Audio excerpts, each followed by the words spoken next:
Big U is largely considered a leader of the Crips.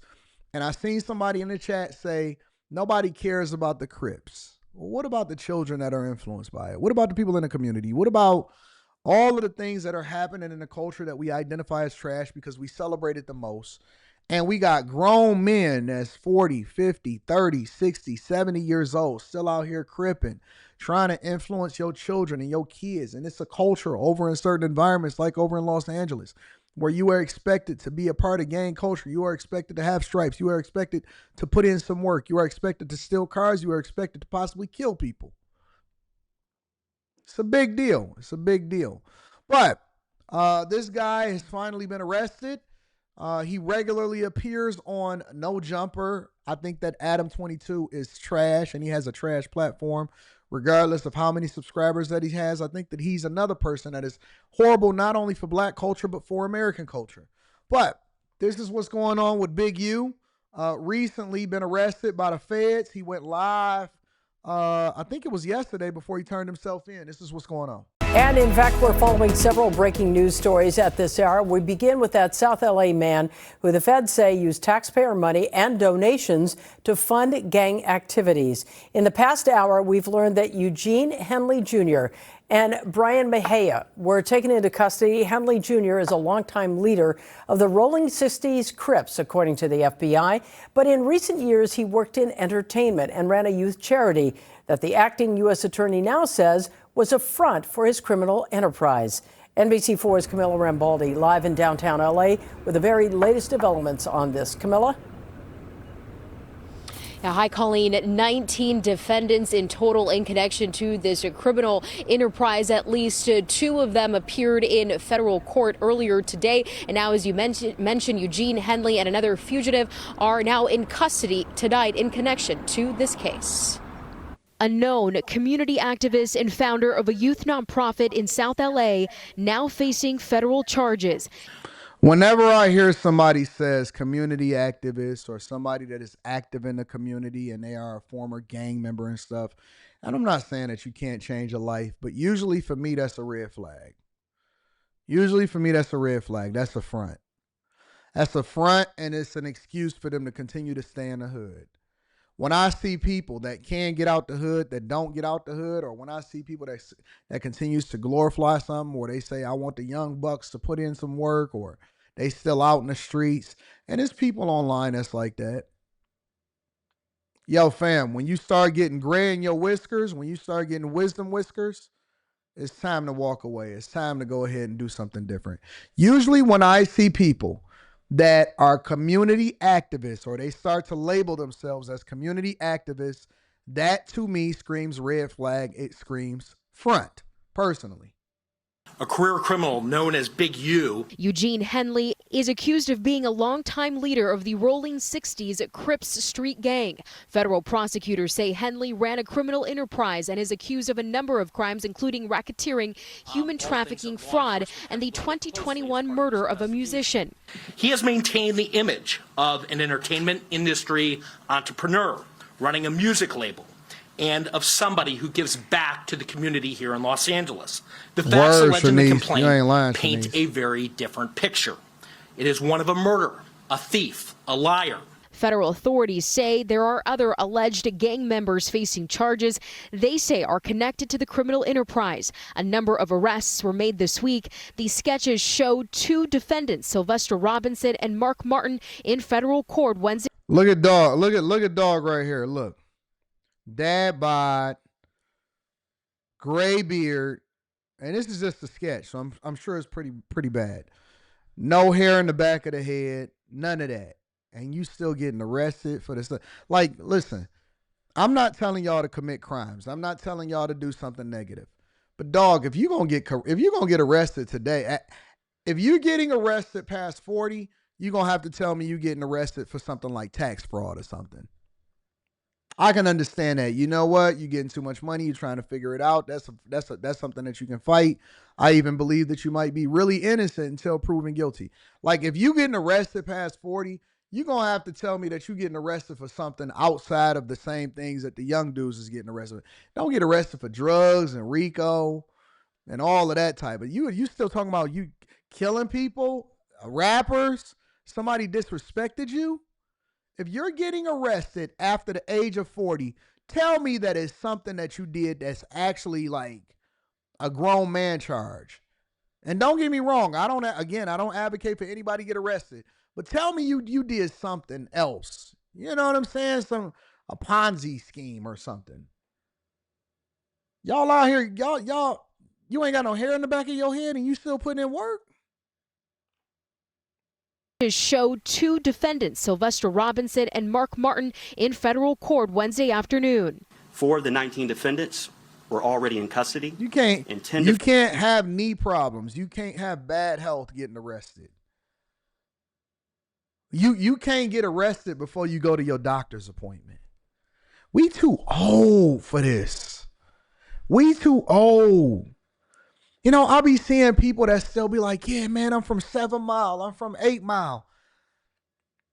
No, I was raised between 7 Mile and 8 Mile, between Norfolk and Chippewa, specifically Livernois and Wyoming.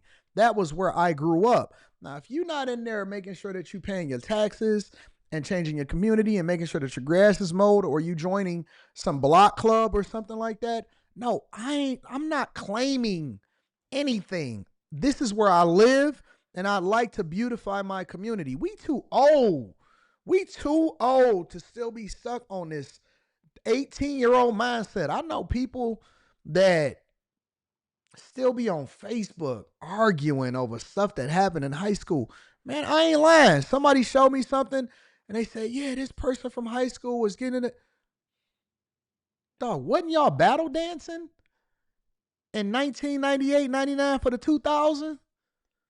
I seen y'all battle dance. Y'all still arguing?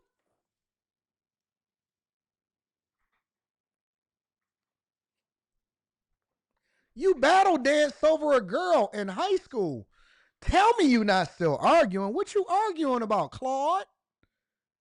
You know Claude from Life?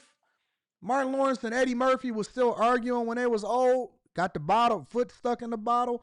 Dog, the girl pissed you off.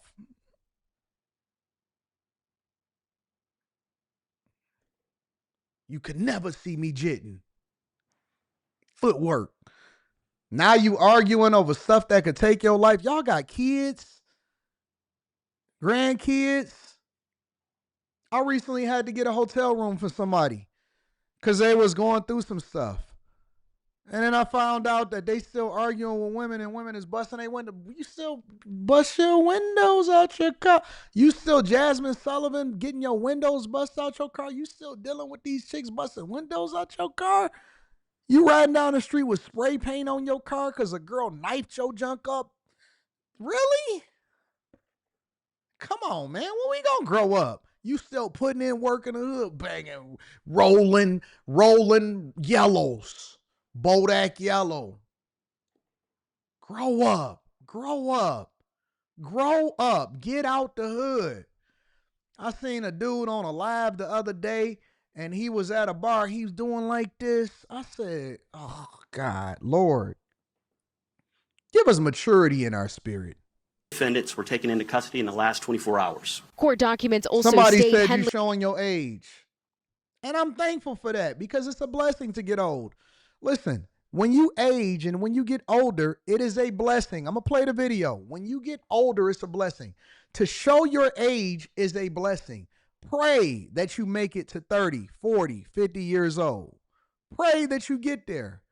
I don't want to be like y'all. You think I want to hang out with you in the same places that you are? I don't want to be with you. I don't want to go to the same spaces that you are. You can't sit where I sit. I sit courtside. You can't afford those seats.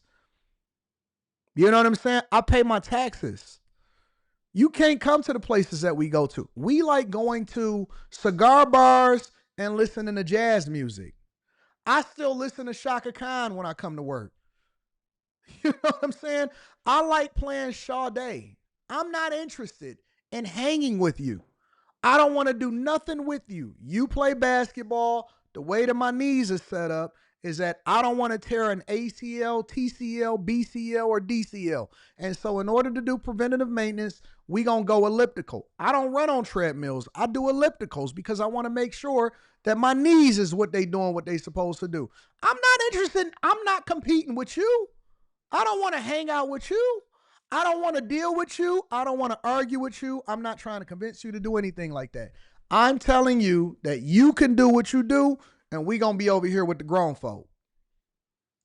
We trying to get money, travel, sit on beaches, vacations, have sex all day, pay back ties to our community, and have all of the good energy and all of the good times and the drinks flowing, and for people to have fun.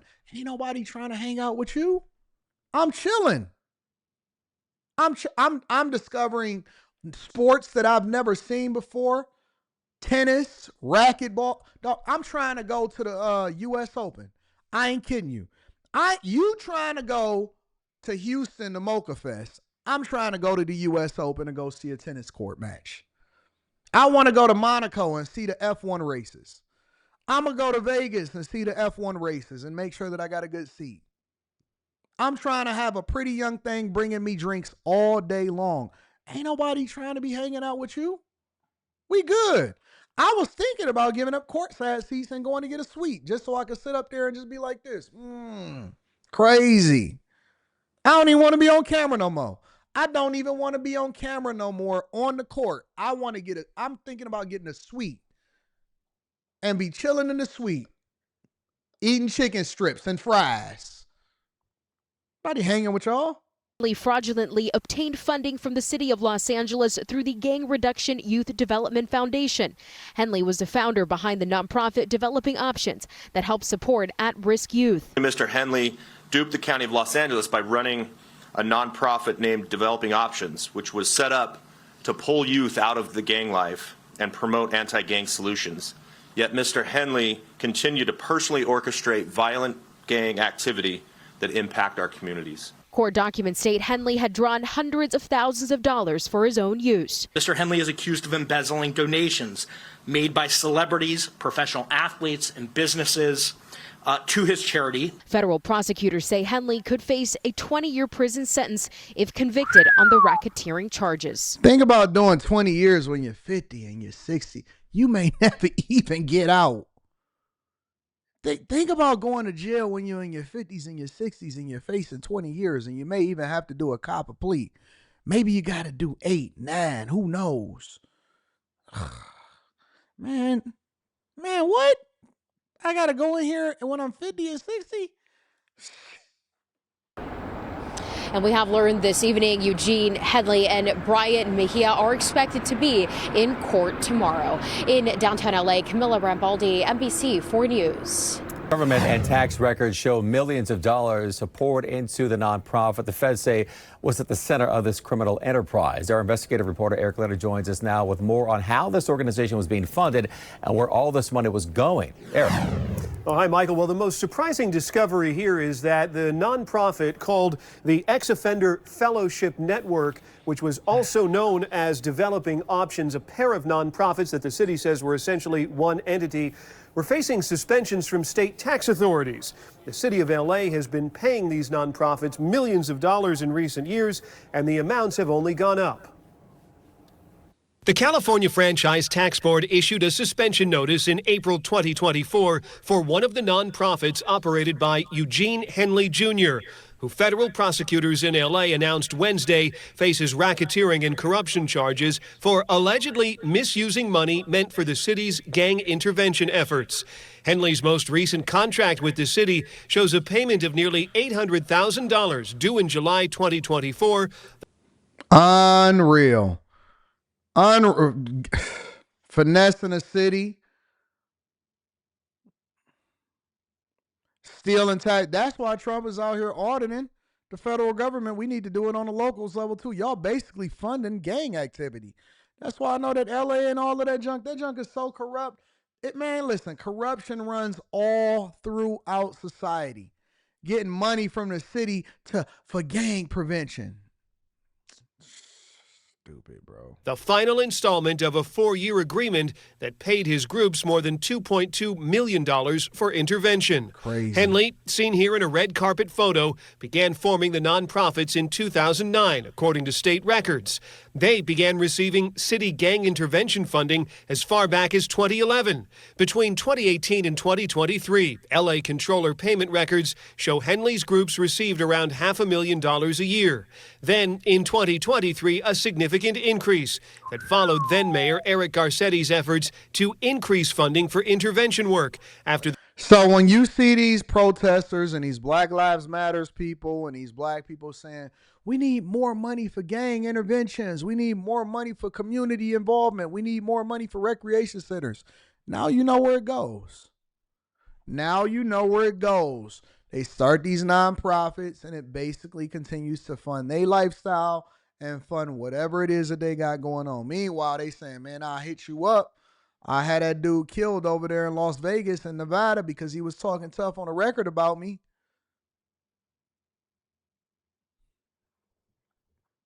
Hands and everything. The rise in violent street crime that followed the COVID-19 pandemic.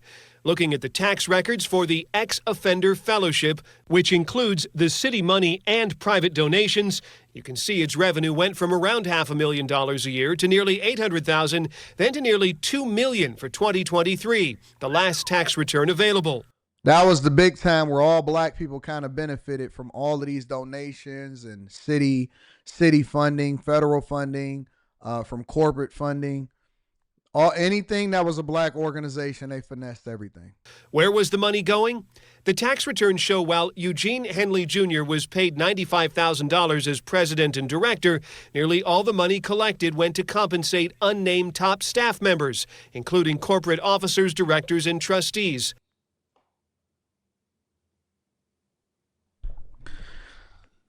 Oh, man, when we gonna do better? When are we gonna do better? According to the criminal complaint, Henley diverted much of that money to his personal bank accounts, and the feds say he allegedly pocketed tens of thousands of dollars in donations intended for the groups, including a $20,000 contribution from an NBA All-Star. Federal authorities say in addition to all of that, they believe that Henley evaded taxes by not reporting all of this income, was also allegedly involved in a scheme to get a home loan that he wouldn't have qualified for otherwise. We asked the city of LA for its response about its oversight of these gang intervention programs. The mayor's office sent us some remarks a few minutes ago. It said the city has strict oversight in place, but they say the allegations made public today show that there was a sophisticated scheme to thwart that kind of oversight. Live in the News Operations Center, I'm investigative reporter Eric Leonard, NBC4 News. Crazy. So that was happening over there with Big U and them. Again, I don't support gang culture. I don't support toxic culture. When I say, and when I've said that black culture is absolutely trash and the things that we celebrate the most, I meant it. And I'm not talking about all black people. I'm talking about the culture, the things that we promote, the things that we push, the things that we say that our children should be involved in, the things that y'all keep saying, oh man, you're a former prison member, let him go ahead and run the community and understand the mindset of the young people. Nah, dog, they need to go to school. They need real mentorship. They need people and business owners and business leaders. We need to be learning machine learning and AI. Y'all keep playing basketball and all of this other type of stuff, man. Ain't nobody going for that type of junk. But that's just to keep y'all in the loop of what's going on in the streets.